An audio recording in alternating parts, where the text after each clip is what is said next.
What's on one too? They got this game, right? I don't know. This shit called Brave. Hey, watch this shit. About this little guy in a suit. They look like Mario in the future. And he just walk around jumping shit. The funny part about it, you do like you.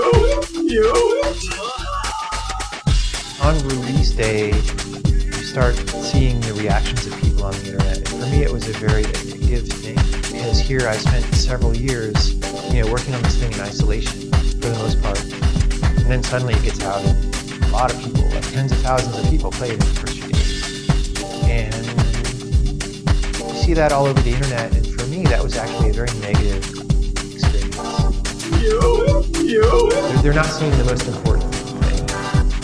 When Braid was coming out, when people would talk about it online, and this is sort of the birth of the really serious birth of blog commentary, of lots of people in blogs writing actually pretty good stuff about what they were playing, what they thought of it. Every time you mention his name, he would show up in your comments almost instantly. But his Google alerts, I don't even think he uses Google alerts. I think he has something that's better than Google alerts. So he'd pop up and comment and reply to things or correct people on things, and became kind of famous for it. Penny Arcade has kind of cracked about it before. He just walk around jumping shit. The funny part about it, you do like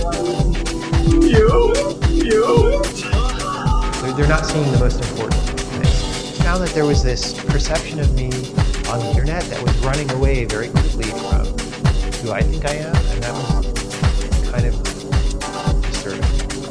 And there didn't seem to be much that I could do about that. So that was actually a pretty negative experience, and I was actually seriously depressed for probably 3 or 4 months after breaking it.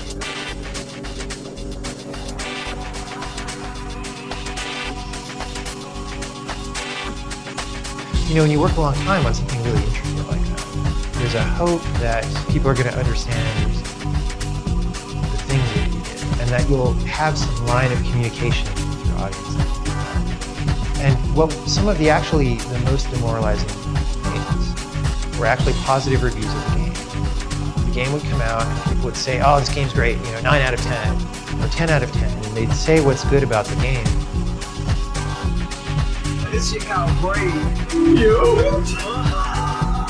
They're not seeing the most important thing. And in many cases, it would be just a very surface understanding of the game that didn't even see what I thought was most special about it.